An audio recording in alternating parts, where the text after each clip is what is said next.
explain the Time to Act campaign.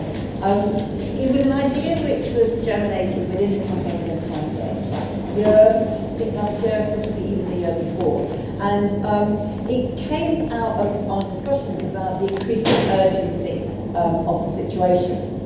So, we do talk, we don't necessarily as activists, we do tend to talk about climate change, or sometimes talk about climate change as, an issue for future generations. We're doing this for future generations. But actually the reality is that we burn the carbon that we are burning at the moment, we burn it at the speed at which we're burning it at the moment, then those tipping points, we know 2 degrees is unsatisfactory, but the reality is we reach that 2 degree limit moment within the next 20 years. That's not future generations. That's, even if those of us who are slightly more long in the tooth, that's our generation. Most of us are still going to be around. It's our issue. So it came out of those kind of discussions about the increased urgency of the situation. It also came out of discussions about this was argued and debated, but it came out of an instinct that actually things were changing. And there was certainly re-emerging from the horrible demoralisation after Copenhagen, where the movement was kind of in a mess and disorientated. And I don't mean to say that things didn't happen, but a coherent climate movement had kind of disappeared from things. So it was a kind of instinct that things were changing, and things were changing not just within the climate movement, but within broader society. And you can kind of say that maybe that instinct was not a bad instinct, given the situation that we just had in last week, the election from Jeremy Corbyn, and all of those kind of issues. So the Time to Act campaign was the idea of an imperative. It is an imperative. It's time to act on climate change. So it works as an imperative. But it also works as the idea of an ongoing campaign that fits the circumstances.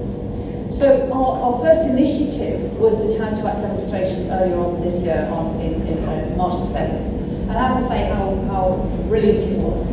In reality, many people might have gone on that demonstration and said, it's not quite as big as the People's Climate March. It wasn't quite as big as the People's Climate March.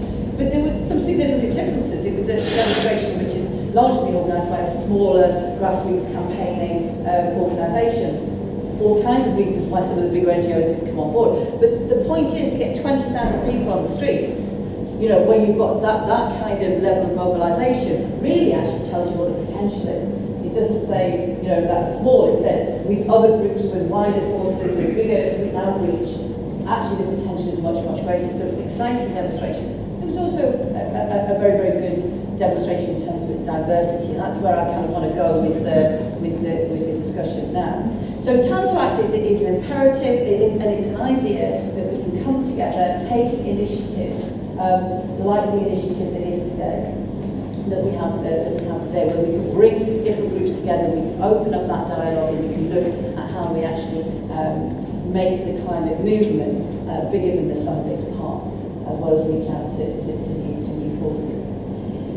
I want to talk now about the demonstration on the 29th of November. No, I want to say one more thing. When Jenny did that little workshop, imagine if that was happening in towns and cities across the UK, the kind of experience that we had today. Was repeated in towns and cities across the UK, how important, what a big step forward that would be for the environmental movement, for the progressive movement more broadly. I want to talk about the 29th of November. So Assad is going to talk about Paris, and I want to talk about the demonstration that is lined up for the 29th of November this year.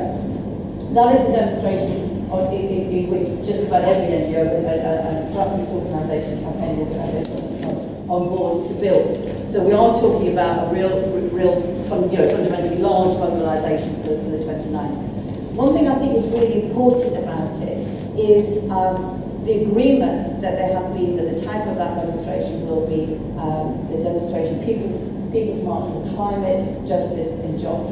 And I think that's a massive step forward for the movement, for the climate movement in this country.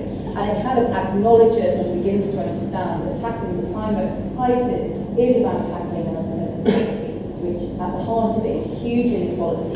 At the heart of it is an elite of people who make decisions without the interest of ordinary people at their heart, and actually spur and kind of democratic input into the process. And the fracking example is a perfect example of that. every single opinion poll that you look at, says that people are opposed to fracking. And yet this government is going ahead with fracking.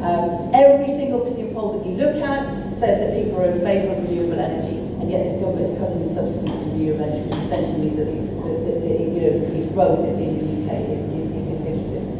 So it's a big step forward, I think, to have a demonstration with that kind of title, that kind of framework. But really, I think it's up to us now to deliver not just a sizable demonstration, but a demonstration that tells people what the movement is in this country. So the demonstration has to look like the potential of the movement. It has to be something that reflects the diversity of our movement and reflects some of the progressive ideas that are coming to the forefront of our movement.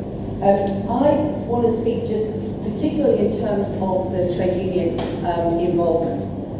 Trade unions have been on demonstrations about climate low down, but I think we have to go one step forward on this demonstration.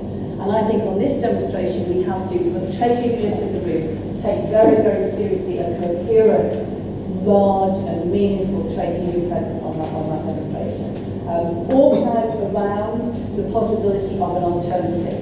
We don't have to accept this. There is a possibility of tackling this problem. We can reduce emissions, and we can reduce them as quickly and as rapidly as we need to if we invest in the kind of climate jobs that are capable of bringing emissions down. I think that has to be the message of a large box. So anybody who is in the room who is in a situation to get motions passed through their union meetings, to reach out to other trade unionists, to encourage their local officials to put on transport, to get their banners on the demonstration, all of those kind of things, I think we really need to take this very, very, very, very seriously, bring the trade union movement right.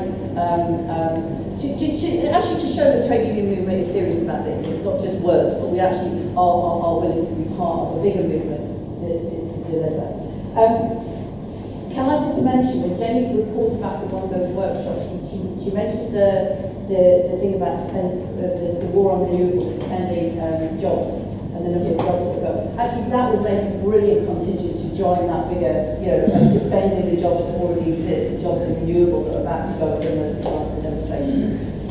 I think another important step forward has taken place, which is that the climate movement has begun to embrace a wider progressive movement in the country. So every anti-austerity demonstration that's taken place recently has had a significant climate presence on it, and long may that continue. So the next stop off on that journey is definitely in Manchester on October the 4th, where I think climate activists have to be very prominent, have to be very much part of that overall fight to tackle the politics that are preventing us from dealing with this problem by prioritising the interests of the wealthy over the interests of the rest of us.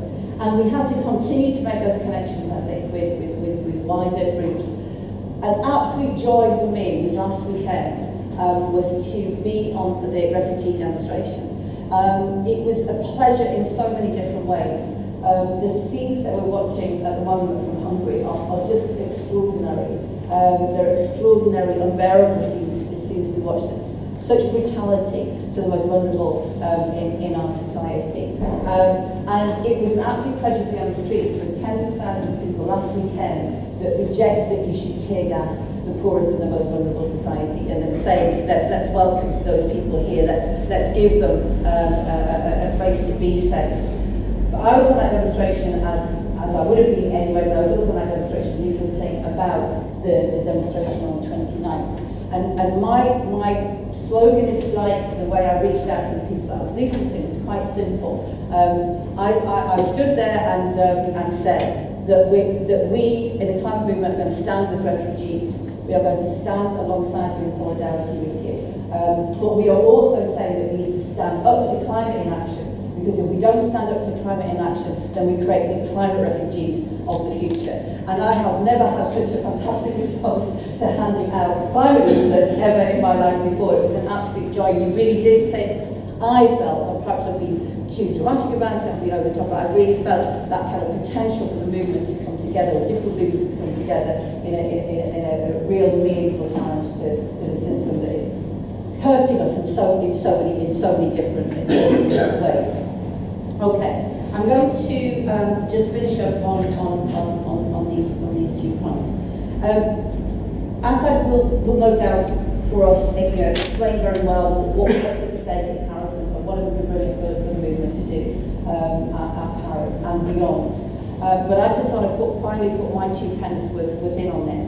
That it is important that we are in Paris, but I think it is also equally important about the movement that we build here. So the 29th of November, I don't think is just something, an additional thing. It is very, very central. All the way along from the Tunis events, which I think we'll talk about, many activists have made it clear that this time we have to make sure that whatever happens at the talks, the movement is bigger, stronger, and more effective coming out of that moment, that opportunity for us to come together and to mobilise. And that therefore it makes the 29th very important. What our movement looks like on the streets of the UK on the 29th, and the hope that gives people, the motivation that gives people to go back into their communities, their workplaces, or whatever, and carry on building more effectively, is extraordinarily important. I think one thing that we will have to do when we come back from Paris is turn our attention to this government, because as many people have identified during today, this government we know it's not the greenest government ever, but what it is doing is actually seriously unravelling any advances that we've made, and carries with it that massive propaganda war as well, that the climate issue isn't important, that we can adapt, as our lovely Lauren Patterson would say, and we have to seriously turn our attention to this government and make sure they don't get away with those lies, they don't get away with that propaganda, and we beat them back on some of the issues that they are wanting to